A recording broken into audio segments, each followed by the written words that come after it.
नमस्कार बच्चों। आज हम पढ़ने और समझने वाले हैं क्लास 9th एसएसटी सामाजिक विज्ञान की वर्कशीट नंबर 90 यानी कि कार्यपत्रक संख्या 90 को। यह आपकी 18 फरवरी 2022 की वर्कशीट रहेगी और आज की इस वर्कशीट में हम अपना पोल साइंस का 4th चैप्टर संस्थाओं का कामकाज पढ़ना जारी रखेंगे और इस वर्कशीट में हम बात करेंगे राष्ट्रपति प्रणाली की। जैसे लोकतांत्रिक जो देश होते हैं उसमें दो प्रकार की प्रणालियों को अपनाया जाता है, या तो वहाँ पर संसदीय प्रणाली होती है और या फिर वहाँ पर राष्ट्रपति प्रणाली होती है। इस वर्कशीट में हम राष्ट्रपति प्रणाली की बात करेंगे। ये प्रणाली क्या होती है, किन देशों में होती है और ये जो हमारे देश में जो प्रणाली है संसदीय प्रणाली, उससे ये कैसे अलग होती है। तो चलिए शुरुआत करते हैं हम आज की इस वर्कशीट की। दुनिया में हर जगह राष्ट्रपति भारत की तरह औपचारिक शासनाध्यक्ष नहीं होता। जैसे अपने देश की बात करें तो अपने देश में कहने को देश के जो मुखिया होते हैं वो राष्ट्रपति होते हैं, लेकिन उनके पास जो शक्तियां होती है वो नाम मात्र की शक्तियां होती है। यानी कि संविधान तो ये कहता है कि उनके पास सारी शक्तियां, जैसे प्रधानमंत्री की नियुक्ति वो करते हैं, देश में जितनी बड़ी नियुक्तियां होती हैं तो वो राष्ट्रपति करते हैं, लेकिन कंडीशन अप्लाई होती है। जैसे प्रधानमंत्री की नियुक्ति तो वो जरूर करते हैं लेकिन अपनी मर्जी से नहीं कर सकते। कैसे करते हैं? उस व्यक्ति को, यानी कि जो बहुमत दल का नेता होता है, उसे वो प्रधानमंत्री बनाते हैं या नियुक्त करते हैं। ओके, ऐसी मंत्रियों की नियुक्ति हमारे देश में राष्ट्रपति करते हैं, ऐसा संविधान में लिखा है, लेकिन अपनी मर्जी से नहीं करते बल्कि प्रधानमंत्री की सिफारिश से करते हैं। ऐसे ही राज्यपाल की नियुक्ति राष्ट्रपति करते हैं, लेकिन अपनी मर्जी से नहीं करते बल्कि प्रधानमंत्री की सिफारिश से करते हैं। यानी कि वास्तविक शक्तियां हैं वो हमारे देश के राष्ट्रपति के पास नहीं है, उनके पास सिर्फ नाम मात्र की नॉमिनल पावर्स होती है। लेकिन ऐसा हर देश के साथ नहीं है। दुनिया के अनेक देश ऐसे हैं जहां पर राष्ट्रपति राष्ट्र के अध्यक्ष भी होते हैं, वो सरकार के मुखिया भी होते हैं। जैसे अपने देश में क्या है, वो राष्ट्र के अध्यक्ष हैं, राष्ट्रपति हमारे देश के मुखिया हैं, लेकिन सरकार के मुखिया नहीं है। हमारे देश में सरकार के मुखिया प्रधानमंत्री है, लेकिन बहुत सारे देश ऐसे हैं जहां पर राष्ट्रपति राष्ट्र के अध्यक्ष भी होते हैं और सरकार के मुखिया भी होते हैं। अमेरिकी राष्ट्रपति इसी प्रकार के राष्ट्रपति का जाना माना एग्जाम्पल है। ऐसे ही हम रशिया के राष्ट्रपति की बात कर सकते हैं। रूस के जो राष्ट्रपति अभी व्लादिमीर पुतिन है, ओके, या अमेरिका के राष्ट्रपति की बात करें तो वो वास्तविक मुखिया होते हैं, वो राष्ट्र के भी अध्यक्ष होते हैं और सरकार के भी मुखिया होते हैं और सारी शक्तियां उन्हीं के पास होती है। यानी कि सर्वाधिक शक्तिशाली जो पद होता है इन देशों में, वहाँ पर राष्ट्रपति ही होता है। उनका चुनाव लोग प्रत्यक्ष वोट से करते हैं। जैसे अपने देश की अगर बात करें तो अपने देश में हम प्रत्यक्ष विधि से राष्ट्रपति का चुनाव नहीं करते बल्कि अप्रत्यक्ष यानी कि जो इनडायरेक्ट मेथड है उसका यूज़ किया जाता है। जैसे हम चुनते हैं एमपी को, हम चुनते हैं एमएलए को, तो जो विधायक और जो सांसद होते हैं वही राष्ट्रपति को चुनते हैं अपने देश में। जबकि बाकी देशों में जहाँ पर राष्ट्रपति प्रणाली होती है वहाँ पर राष्ट्रपति का चुनाव प्रत्यक्ष विधि से वोट के द्वारा किया जाता है, वही अपने मंत्रियों का चुनाव और नियुक्ति करते हैं और राष्ट्रपति खुद ही अपने मंत्रियों को चुनते हैं और उन्हें अपॉइंट करते हैं। कानून बनाने का काम भी विधायिका, अमेरिका में उसे कांग्रेस कहा जाता है। जैसे अपने देश में पार्लियामेंट संसद है ना, ऐसे ही अमेरिका में जो विधायिका है उसको कांग्रेस कहा जाता है, वो करती है। लेकिन राष्ट्रपति किसी भी कानून को वीटो के अधिकार से रोक सकते हैं।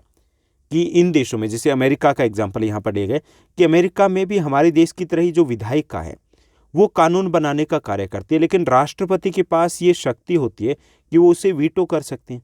यानी कि वीटो के अधिकार से उसके ऊपर रोक लगा सकते हैं अगर राष्ट्रपति को ये लगे ये कानून सही नहीं है। सबसे बड़ी बात यह है कि राष्ट्रपति बनने के लिए उसे कांग्रेस के बहुमत के समर्थन की आवश्यकता भी नहीं होती है और न ही वह उसके प्रति उत्तरदायी है। यानी कि अपने देश में क्या होता है कि प्रधानमंत्री कौन बनेगा? प्रधानमंत्री वो व्यक्ति बनता है जिसे बहुमत प्राप्त होता है। यानी कि जिस दल को लोकसभा में बहुमत प्राप्त होता है उस दल के नेता को प्रधानमंत्री नियुक्त किया जाता है। यानी कि बहुमत होना आवश्यक होता है और जो प्रधानमंत्री होते हैं वो संसद के प्रति उत्तरदायी भी होते हैं। जबकि जो अमेरिका है या हम रशिया की बात करें तो वहाँ पर ऐसा नहीं होता। वहाँ पर राष्ट्रपति सीधे तौर पे प्रत्यक्ष विधि से चुने जाते हैं, उन्हें किसी प्रकार के सदन में बहुमत की आवश्यकता नहीं होती और ना ही वो सदन के प्रति उत्तरदायी होते हैं। उसका कार्यकाल 4 साल का तय है। अमेरिका की बात करें तो वहाँ 4 साल का कार्यकाल होता है और अपनी पार्टी का कांग्रेस में बहुमत न होने पर भी वह आराम से अपना कार्यकाल पूरा कर सकते हैं। यानी कि अगर जिस पॉलिटिकल पार्टी से हो वो, ठीक, उस पार्टी को अगर कांग्रेस में यानी कि जो संसद है वहाँ की, उसमें अगर बहुमत नहीं है तो भी चलेगा, वो अपने 4 साल के कार्यकाल को पूरा करेंगे। अमेरिकी मॉडल को लैटिन अमेरिकी जो देश हैं वहाँ पर अनेक देशों ने, सोवियत संघ का हिस्सा रहे अनेक देशों ने अपनाया, यानी कि उन देशों में भी अमेरिका के मॉडल के टाइप की ही सरकार होती है। चूँकि सरकार के इस स्वरूप में राष्ट्रपति की भूमिका केंद्रीय होती है, सबसे शक्तिशाली जो पद होता है वो राष्ट्रपति का ही होता है, इसलिए इसे राष्ट्रपति प्रणाली कहा जाता है। ब्रिटेन के मॉडल को मानने वाले भारत जैसे देशों में संसद ही सर्वोच्च होती है, इसलिए हमारी प्रणाली को हम संसदीय प्रणाली बोलते हैं, यानी कि इसको कई बार प्रधानमंत्री प्रणाली भी बोल दिया जाता है। ओके, प्राइम मिनिस्ट्रियल जो सिस्टम है वो भी बोल दिया जाता है, लेकिन ज़्यादातर इसको संसदीय प्रणाली कहा जाता है, पार्लियामेंट्री फॉर्म ऑफ गवर्नमेंट इसको कहा जाता है। तो अपने देश में संसदीय प्रणाली है, जबकि अमेरिका में, रशिया में वहाँ पर राष्ट्रपति प्रणाली है। तो ये थी हमारी आज की वर्कशीट, उसका कंटेंट। अब इसी पर आधारित रहेंगे हमारे आज के कुछ आसान से प्रश्न। तो चलिए एक एक करके इन प्रश्नों को देखते हैं और इनको हम हल करते हैं।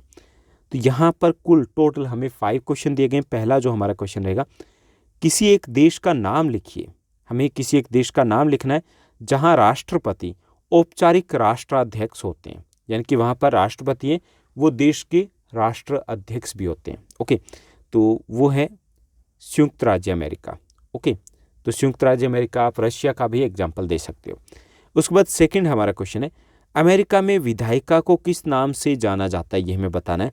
तो अमेरिका में विधायिका को कांग्रेस कहा जाता है। ओके, उसके बाद थर्ड हमारा क्वेश्चन रहेगा, तीसरा हमारा प्रश्न दिया गया, भारत में शासन के किस मॉडल को अपनाया गया है, ये हमें बताना है। तो संसदीय मॉडल को अपनाया गया है, भारत में संसदीय मॉडल है उसको हम फॉलो करते हैं। और ये मॉडल कहाँ है, ये ब्रिटेन में है, यानी कि ब्रिटिश मॉडल को हम फॉलो करें और ब्रिटेन में संसदीय प्रणाली है। ओके, उसके बाद फोर्थ हमारा क्वेश्चन रहेगा, चौथा हमारा प्रश्न है, राष्ट्रपति प्रणाली और संसदीय प्रणाली में अंतर क्या होता है, ये हमें बताना है। राष्ट्रपति प्रणाली में देश के मुखिया राष्ट्रपति होते हैं और उनका चुनाव प्रत्यक्ष विधि से होता है, जबकि संसदीय प्रणाली में देश के मुखिया प्रधानमंत्री होते हैं और संसद में बहुमत दल के नेता को प्रधानमंत्री नियुक्त किया जाता है। राष्ट्रपति के पास नामात्र की शक्तियां होती है संसदीय प्रणाली में। उसके बाद पांचवा हमारा प्रश्न रहेगा, जो कि इस वर्कशीट का लास्ट क्वेश्चन रहेगा, भारत के राष्ट्रपति के चुनाव और अमेरिका के राष्ट्रपति के चुनाव में क्या अंतर है, ये हमें बताना है। तो भारत के राष्ट्रपति का चुनाव अप्रत्यक्ष विधि से होता है, जबकि अमेरिका के राष्ट्रपति का चुनाव है वो प्रत्यक्ष विधि से होता है। ओके, ये एक बेसिक सबसे बड़ा अंतर है। तो ये थी हमारी आज की वर्कशीट। उम्मीद करता हूँ कि सब कुछ आपको अच्छे से समझ में आया होगा। अगर आपको ये वीडियो, ये वर्कशीट अच्छी लगी तो इस वर्कशीट को लाइक और शेयर जरूर कीजिएगा। आज के लिए बस इतना ही। Thank you, bye bye, have a nice day, love you all.